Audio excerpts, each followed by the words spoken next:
Bonsoir à toutes et à tous, il est 22 h, merci de nous rejoindre pour suivre cette édition de la soirée au sommaire de l'actualité. Le Premier ministre Abdelkader Kamil Mohamed a parrainé aujourd'hui la journée de l'enfant organisée conjointement par le ministère de la Femme et de la Famille, le ministère de l'Éducation et l'UNFD. En Russie, la Russie capture 3 navires ukrainiens en mer d'Azov. Voilà pour le sommaire. Merci si vous nous rejoignez sur Télé Djibouti. Le Premier ministre Abdelkader Kamil Mohamed a parrainé aujourd'hui la journée de l'enfant organisée conjointement par le ministère de la Femme et de la Famille, le ministère de l'Éducation et l'UNFD, avec le soutien de l'Organisation des Nations Unies en charge des enfants, autrement dit l'UNICEF.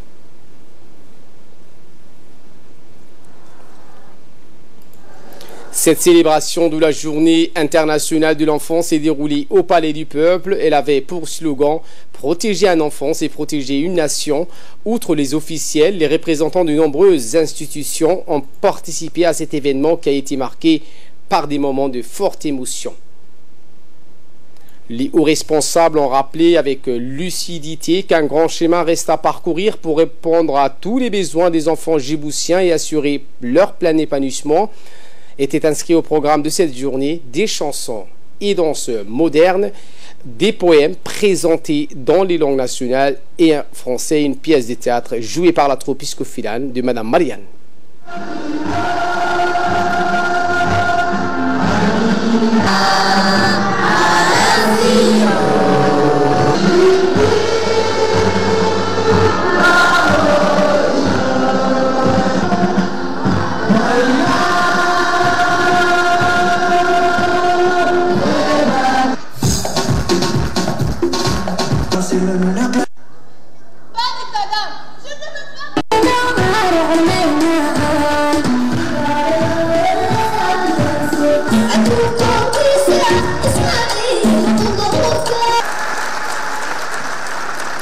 Madame Moumina Hamad, ministre de la Femme et de la Famille, a rappelé à cette occasion tous les efforts entrepris pour la sauvegarde des droits des enfants et des mères pour les inscrire dans la loi djiboutienne. Cette semaine, nous passons des moments merveilleux avec les enfants. Cette semaine riche en événements, riche en émotions, n'aurait pas été possible, et je dois rendre à César ce qui lui appartient, sans la mobilisation du corps enseignant, des enfants, des parents et en particulier, et je tiens vraiment une mention particulière, Moustapha, ministre de l'Éducation. Franchement, à l'échelle nationale, à Djibouti, dans les régions, tout le corps enseignant a été mobilisé pour fêter cet événement pendant une semaine, comme il se doit avec les enfants et leur faire plaisir. Merci, merci, merci, et que Dieu te le rende, Moustapha. On a discuté avec les enfants. On a échangé avec les enfants. Le Premier ministre Abdelkader Kamil Mohamed a abondé dans le même sens, soulignant combien ses efforts pour la sauvegarde et la protection des droits de la femme et de l'enfant sont constants et concernant tout un chacun. Les parents ont l'obligation d'éduquer l'enfant. Mais l'éducation que les parents donnent sera suivie de l'éducation que le pays, le gouvernement donne aussi à ses enfants. Et donc, la protection, d'ailleurs vous voyez une phrase ici, la protection de l'enfant, c'est la protection de la nation. Et donc, pour vous dire tout simplement, vous les enfants, vous avez effectivement des droits, mais aussi des devoirs. D'abord, le droit de vous protéger, le droit de vous instruire, le droit de vous éduquer en général, mais aussi après de vous trouver des débouchés pour l'emploi. L'emploi n'est pas uniquement du ressort du gouvernement, mais il y a aussi le secteur privé qui doit travailler avec le gouvernement pour essayer de diminuer le chômage dans le pays et notamment pour les diplômés qui rentrent ou des jeunes diplômés qui ont leur diplôme en poche qui sortent de l'université de Djibouti. Mais vous avez aussi, nous avons aussi des obligations, pas uniquement en tant qu'adultes, nous avons des obligations en tant qu'association, nous avons aussi des obligations en tant qu'organisation non gouvernementale, nous avons aussi des obligations en tant que gouvernement, nous avons aussi des obligations en tant que parents. Et donc, toutes ces obligations, nous devons les tenir, les respecter pour que nos enfants s'épanouissent dans un meilleur cadre, pour qu'effectivement l'épanouissement de ces enfants soit à la hauteur de ce que nous souhaitons. À la fin de la cérémonie, les officiels, dont le Premier ministre et la ministre de la Femme et de la Famille, ont remis des cadeaux aux enfants qui ont animé cette journée commémorative. Elle a été également assistée par la responsable de l'UNICEF, Madame Janabou. À l'instar d'autres pays à travers le monde, tout Djibouti s'était mobilisé hier après-midi pour une grande marche et dire non aux violences faites aux femmes. Cette grande marche a rassemblé des membres du gouvernement, des parlementaires, mais aussi des simples citoyens et citoyennes. La marche a été initiée par l'UNFD et l'ADPF dans le cadre de la journée internationale contre les violences faites aux femmes. Le départ de la marche a été donné à partir de la route de l'aéroport pour se terminer vers le stade municipal qui abrite un centre de technique de formation de la Fédération djiboutienne de foot. Les marcheurs, hommes et femmes, jeunes et moins jeunes, ont ainsi parcouru 2 kilomètres dans l'allégresse générale. Tous ont exprimé leur rejet aux violences faites aux femmes. Des nombreuses personnalités gouvernementales, dont la ministre de la Femme et de la Famille, la ministre du Logement Amina Abdi, la secrétaire d'État aux Affaires sociales Mouna Ousmane, les responsables de l'UNFD, dont la vice-présidente Hasna Hamad, la secrétaire générale Fatouma Moussa, le directeur exécutif de l'ADPF Abdallah Mohamed, ont participé à cette marche pour dire non aux violences faites aux femmes. Par ailleurs, le ministre de l'Intérieur Hassan Omar Mohamed et le secrétaire d'État à la jeunesse étaient parmi la foule qui a manifesté contre les violences faites aux femmes. Et très récemment, notre pays a été bouleversé par l'effroyable et horrible meurtre de la jeune lycéenne paix à son âme, Allah yarhama, Mahadou Daïa. Donc, ce genre d'acte est totalement contraire à nos valeurs et notre culture de paix et prohibé par notre religion. Donc, effroyable et horrible sont trop minimes comme l'a évoqué Madame la Ministre aujourd'hui dans son intervention. Donc, il n'y a pas de mots pour décrire ces genres d'actes et ces horreurs. Il est primordial de dire stop à l'unisson pour parvenir à éradiquer toute forme de violence.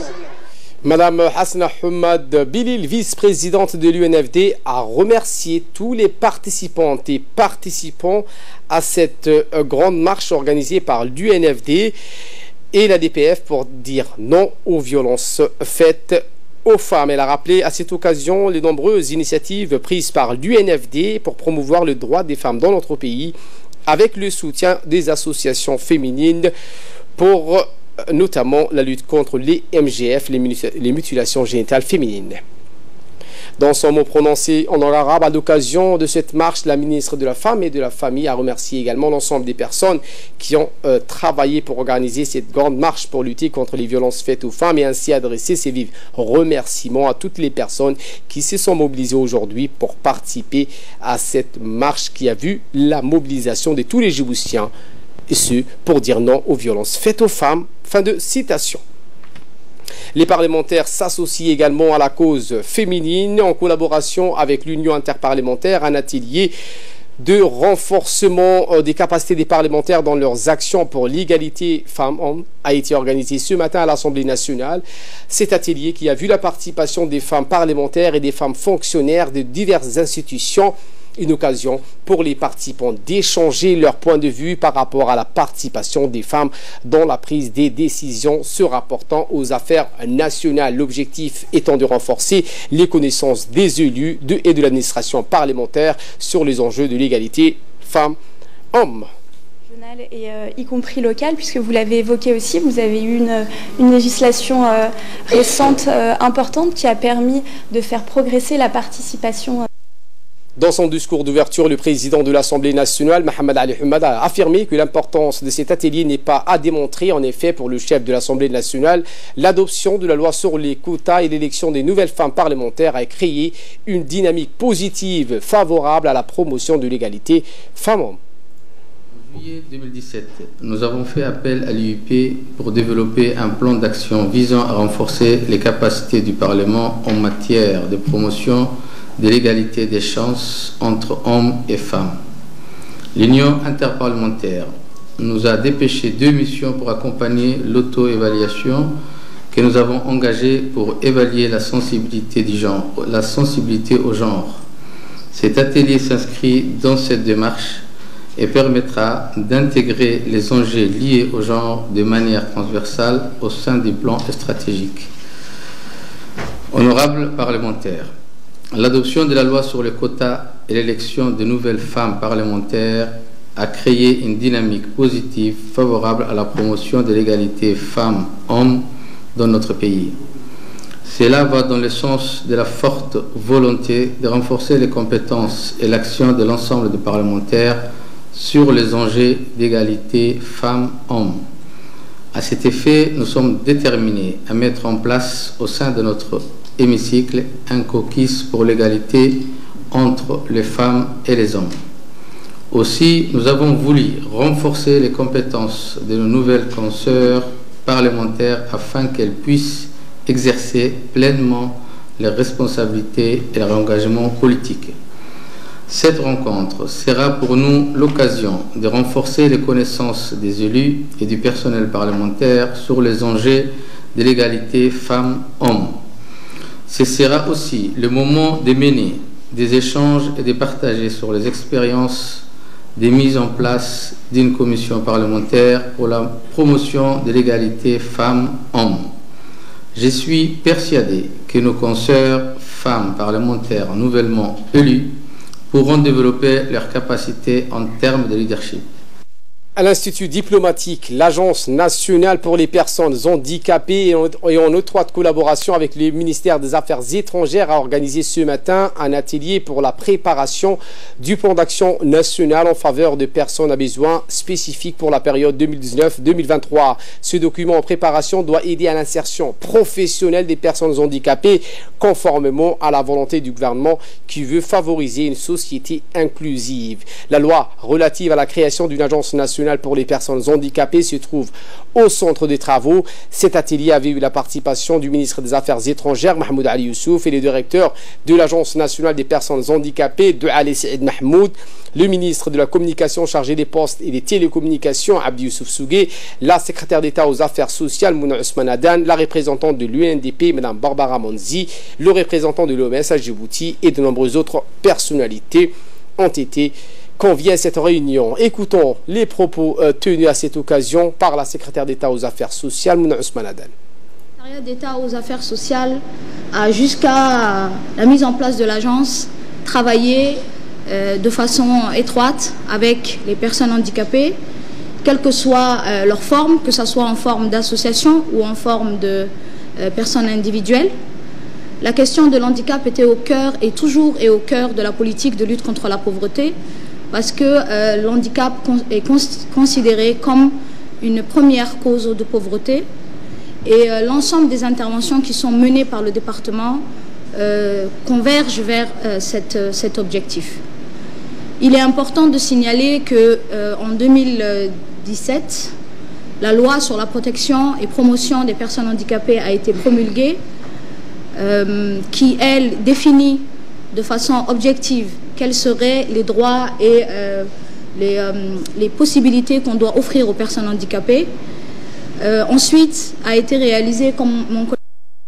Le ministre des Affaires étrangères de la coopération internationale, également porte-parole du gouvernement, Mahmoud Ali Youssouf, s'est exprimé en ces termes. Sensibilisation et de réflexion sur le handicap a posé la première pierre d'une série de forums de haut niveau consacrés à la problématique du handicap. Plusieurs thématiques ainsi que de nombreux aspects du handicap, de la reconnaissance du handicap à l'inclusion scolaire en passant par l'emploi ou l'accessibilité au sens large aux administrations et aux établissements publics. Ces assises ont été suivies d'une tournée dans les 5 régions de l'intérieur que compte le pays afin de sensibiliser sur les principales recommandations assorties des assises et de poursuivre la réflexion au niveau des régions de l'intérieur. Des recommandations plus innovatrices que pertinentes ont été formulées à l'issue de ces ateliers. En effet, les participants ont particulièrement insisté sur... Autre actualité de ce 22h, le ministre de l'Équipement et des Transports, Mohamed Abdelkader Moussa Helim, a présidé hier matin l'ouverture officielle de la réunion du programme d'audit de l'OMI, l'Organisation Maritime Internationale, au Sheraton Hotel. Elle a réuni le ministre de la Communication chargé des Postes et des Télécommunications, Abdi Youssouf Sougué, le secrétaire général du ministère de l'Environnement, le directeur des ports de Djibouti et plusieurs cadres des ministères concernés par cet audit, ainsi qu'une équipe d'auditeurs de l'OMI conduite par Mourad Korbel, directeur des ports maritime de commerce de Tunis. Cet atelier d'audit, ce programme d'audit, a pour objectif d'évaluer la mise en application des conventions internationales de l'OMI qui sont ratifiées par ses États membres dont Djibouti fait partie depuis 1979. Son application aussi en est tout autre. L'objectif de ce audit est de combler les deux et ainsi, s'il en existe un vide, de pouvoir aussi corriger. Le ministre de l'Équipement et des Transports, Mohamed Abdelkader Moussa Helim, a indiqué pour sa part que les ports jouent un rôle important pour le développement d'un pays. Voici ses propos. Les ports sont l'interface entre le transport maritime et le transport terrestre et jouent un rôle significatif dans l'économie du pays. Pour l'amélioration de performance et de ses productivités, beaucoup de pays ont entrepris des réformes et consenti de lourds investissements dans le but de faire face à l'évolution des transports maritimes et attirer une clientèle très exigeante. Djibouti en fait partie de ces pays. L'indice des connectivités de transport maritime, publié chaque année par les conférences des Nations Unies sur le commerce et le développement, les CLICED, a classé Djibouti parmi les pays les mieux connectés de l'Afrique. Ces classements illustrent les retours de Djibouti dans la carte maritime mondiale, en droite ligne avec l'ambition de notre pays de devenir un hub de transport maritime et de choix. Dans son rapport annuel sur le transport maritime, le ministre de la Santé, Dr Jamael Meouki, a rencontré jeudi dernier l'ambassadeur de l'UE, Adam Koulash, qui a introduit le professeur Wielsam Pesta, chef de division de chirurgie générale et d'oncologie de l'hôpital universitaire d'Olsztyn en Pologne. En effet, chirurgien de renommée internationale qui totalise une expérience de plus de 30 ans, le professeur Pesta était accompagné de son épouse qui est instrumentaliste de formation. La prise de contact avec le ministre, Dr Jamael Meouki, s'est déroulée en présence du secrétaire général, Dr Salah Banoïta Tourab et plusieurs autres cadres du département ministériel.